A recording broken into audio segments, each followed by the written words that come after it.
Ես խոսքի մամուլի ազատության մասին խոսակցությունը սկսելուց միշտ մի նախադասություն եմ օգտագործում, ասում եմ, որ երբեք իշխանությունը մամուլին չի սիրում, երբեք մամուլի համար հեշտ չէ, երբեք լրագրողները զերծ չեն ճնշումներից։ Երևի դա բոլոր երկրներում է այդպես։ Մենք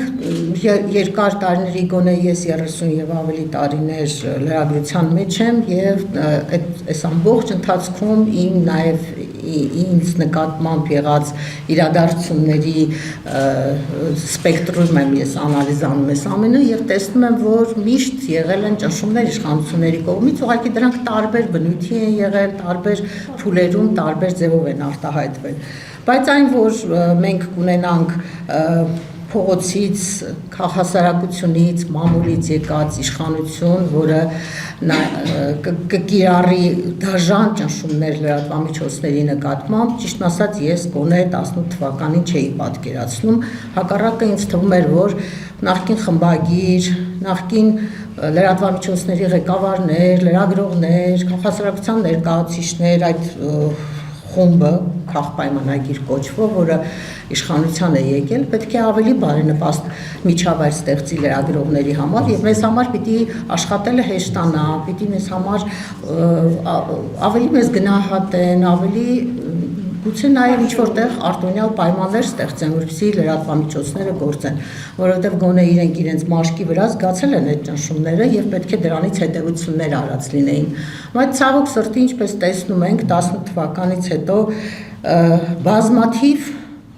իրադարձություններ տեղ ունեցան լրատվամիջոցների հետ կապված, որոնք վկայում են այն մասին, որ այս իշխանությունը չունի հարգանք լրատվամիջոցների հանդեպ, չի գիտակցում լրատվամիջոցների դերն ու նշանակությունը հասարակության մեջ եւ հակառակը ամեն գնով փորձում է փակել մեր բերանը, զսպաշապիկ հագցնել, այնպես անել, որպեսզի մեր աշխատանքի հնարավորությունները ավելի սուղ լինեն, սեղմ լինեն եւ մենք ավելի կաշկանդված լինենք, քան նախկինում էինք այն ատելի նախկին իշխանությունների օրոք։ Դե ես չգիտեմ ում հետ ինչպես, բայց հրապարակի նկատմամբ ճնշումները սկսվել են հենց 18 թվականից, կարծեմ օգոստոս ամիսն էր, որ ֆլեշմոբ սկսեցին քաղաքապայմանագրի падգամավորները հրաժարվեք բաժանորդագրությունից, մի կարդացեք հրապարակ, այդպիսի կոչի ներքո։ Իհարկե դա դեռ ծաղիկներն էին, այսպես ասած, շատ մեղմ ճնշումներ էին դրանք, հետո դրանք նորանոր ձևեր ստացան, դրսևորումներ ստացան եւ հիմա մենք ինչ ունենք։ Հիմա մենք ունենք այնպիսի վիճակ, որ ուրեմն անընդհատ հայցեր, հավատարմագրումից զրկել, լրատվամիջոցների լրագրողների նկատմամբ բռնություններ եւ ֆիզիկական բռնություններ եւ վերբալ բռնություններ, ունենք նաեւ արդեն փաստեր, որ ազատ խոսքի համար գոնե ոդքասթ վարող մարդիկ հայտնվում են բանտում,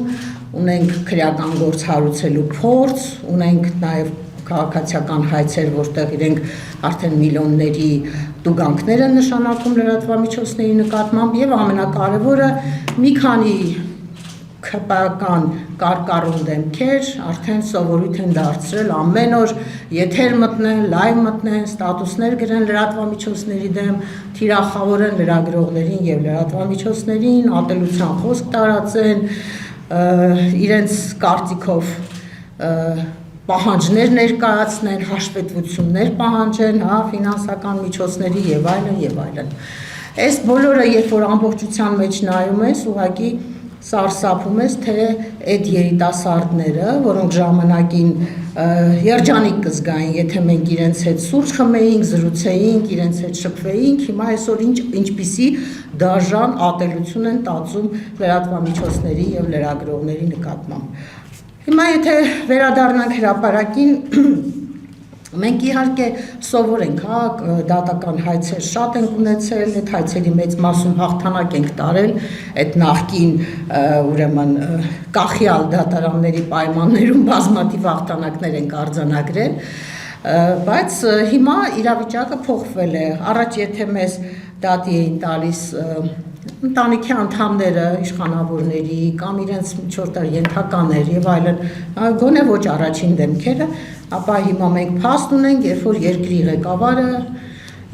ասում են, իր ծանր տեղը թեթևացրել է եւ դիմել է դատարան հրապարակ օրաթերթի դեմ մի անմեղ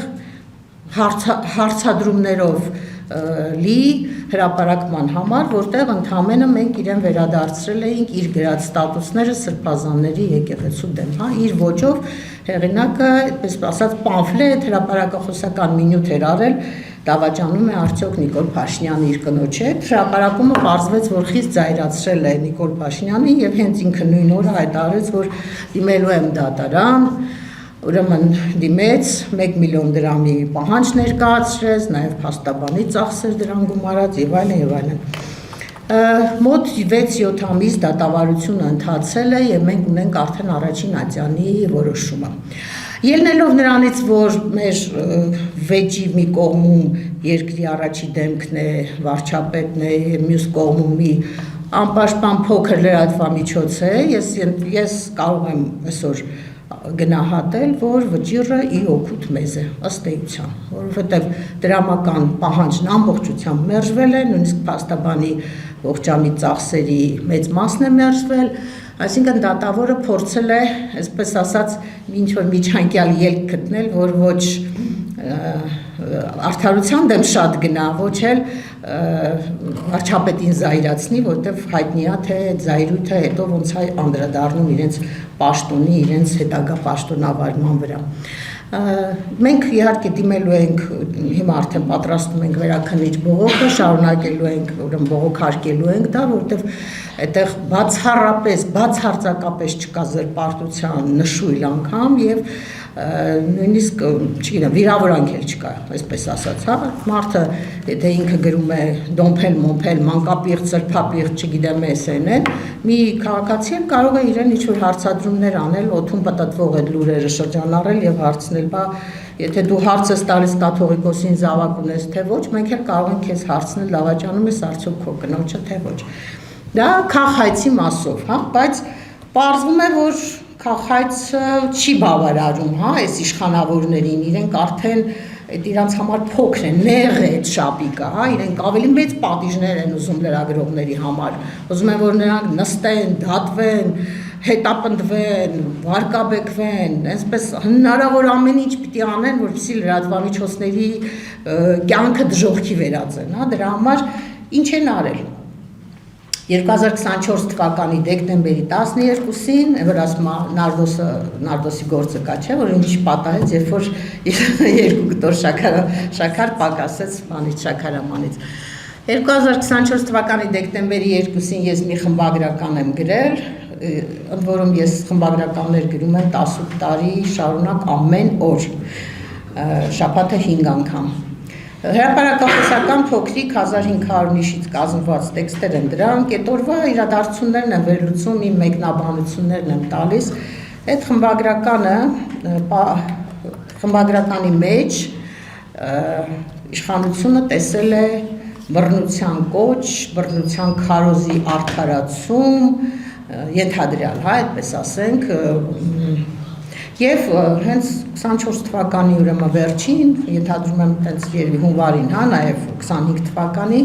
դատախազությունը մի գրություն է ուղարկում քրեական ոստիկանություն, ասում է այստեղ կա այսպիսի հանցակազմ, խնդրում եմ քննել այդ գործը եւ 25 թվականի հունվարից մինչեւ 26 թվականի ապրիլ ամիսը այդ գործը քննել են առանց ինձ տեղեկացնելու։ Իհարկե գործը հարուցել են փաստի առիթով, փաստը դիտել են այդ հրապարակումը եւ ուրեմն մի ամբողջ տարի 2-3 ամիս մեծ խումբ քննիչներ, ընդ որում ես գործի նյութերը նայեցի, դրանք ուրեմն 100 էջից ավելի գործի նյութեր են։ Այդքան աշխատանք են տարել այդ մի տարի 2 ամսում։ 4 քննիչ է փոխվել։ Մեկը ասել է ես զբաղված եմ, չեմ կարող զբաղվել, մյուսն ասել է ես, չգիտեմ, գնում եմ ուրիշ աշխատանքի, խնդրում եմ ինձ ազատեք այս գործից, երևում է որ իրենք էլ են տեսել, որտեղ գործ չկա, ամոթը հարուցել է։ Եվ ինչ են արել ուրեմն դատախազությունում են հայտնաբերել, որ այդտեղ կա բռնության կոչ, դիմել են ուրեմն ոստիկանությունը ուղարկել է քննչական կոմիտե եւ տարի 2 ամիս քննել են։ Ուղարկել են բարեբախտաբար դատա լեզվաբանական եւ դատա հոգեբանական փորձաքննության։ այդ տեքստը։ Ուրեմն հարցադրումներ են արել փորձագետներին, կա արդյոք այստեղ բռնության կոչ, թե չէ։ Ովքեր կարող էին կարդալ այս տեքստը եւ դրանից հետո զենքը ձեռքն առնել ու դուրս գալը պայքարի։ Ուրիշ լիքը տենց հարցեր, հա, փորձագետներին ուղղված։ Փորձագետները բարեբախտաբար, երևի իմ բախտից է, որ մի քիչ բարեխիղճ մարդիկ են եղել եւ օգտագործելով բազմաթիվ մի մեծ մենակ 3 էջ գրականության գծված գրականությունն է, թե ինչի հիման վրա են այդ փորձագնությունը արել, գրել են, որ չկա այստեղ կոչ, ճիշտ է օգտագործված է զինվորականներ, մտավորականներ, քաղաքական գործիչներ տերմինները, բայց դրանք ընդհանուր հասկացությունների իմաստով են ձևակերպված, ոչ թե կոնկրետ որպես թիրախային խումբ, որոնց կոչ է անում Արմինե Օհանյանը գնան բռնություն գործադրեն։ Եվ մի խոսքով մի զավեշտի փորձաքննության եզրակացությունը կարդալուց ես բարձր ձայնով ծիծաղել եմ, որովհետև շատ զավեշտական է, որ իմ տեքստը նման վերլուծության է ենթարկվել, նման մանրագրքիտ ամեն բառը դրել են, ուրեմն պարզաբանել են, թե դա ինչ է իրենց ներկայացնում։ Ի վերջո դե քանի որ փորձագետները գրել են, որ բռնության կոչ չկա, ստիպված են եղել կարճման որոշում կայացնել։ Ես ենթադրում եմ, որ եթե մի փոքր ուրեմն կարճելու տեղ ունենային, գործը կհարուցվեր, բայց ուրիշ ավելի հետաքրքիր բան կա այս գործի մեջ։ Ուրեմն օպերատիվ հետախուզական միջոցառումներ են իրականացրել քննիչները։ Այդ հարցադրումները, որ տեսնեք, դրանք շատ բնութագրական են, էլի, այս իշխանության համար։ Օրինակ, ասենք հարցադրում կա, ասում է, պարզեք, արդյոք Արմինե Օհանյանը կապ ունի այլ բռնության կոչեր անողների հետ, որոնք ասենք Facebook-ում նման կոչեր են տարածում։ Այսինքն, եթե հանկարծ պարզվեր, որ ես, չգիտեմ ում հետ, ում ասեմ, Միքայել Աջապահյանի հետ առնչություն եմ ունեցել, մի անգամ սուրճ եմ խմել կամ շփում եմ ունեցել, իրենք կարող էին ասել, որ սա բանդա է, կազմակերպված իրար հետ գործել են, այն մեկը խմբագրական է գրել, մյուսը հարցազրույց է տվել, ոնց որ այսօր այդ երեխաների դեպքն են, չի արել, որ իր 3 հոգով մեկը կազմակերպիչն է, մեկը պատվիրատուն է, կամ օրինակ հարցադրում են արել, ինչ շահագրգռություն է ունեցել Արմինե Օհանյանը այս հրապարակումը անելիս, կա արդյոք նյութական շահագրգռություն, կա արդյոք պատվիրատու, դրթիչ, որը դրթել է նրան գրել այս տեքստը։ Դուք չեք պատկերացնի, սա այս քրեական վարույթը, որը նախաձեռնվել է 100 էջը, դա քաղաքական հետապնդման դասական ապացույց է։ Այդ ուղղակի այդ գործի նյութերը դնես հրապարակես, ցույց կտաս, որ թե ինչ դատարկ, անիմաստ, փուչ գործով են զբաղված մեր իրավապահները, ինչպիսի պատվերներ են իրենց իջեցնում քաղաքական իշխանությունից, ինչքան անիմաստ ժամանակ են վատնում քննիչները, դատախազները, տարբեր տեսակի օպերատիվ աշխատողներ եւ ինչպիսի կանխակալ վերաբերմունք ունեն ցանկացած խոսքի նկատմամբ, հա, կլինի խմբագրի խոսք, լրագրողի խոսք, սրբազանի խոսք, քաղաքական գործի խոսք, կապ չունի։ Սա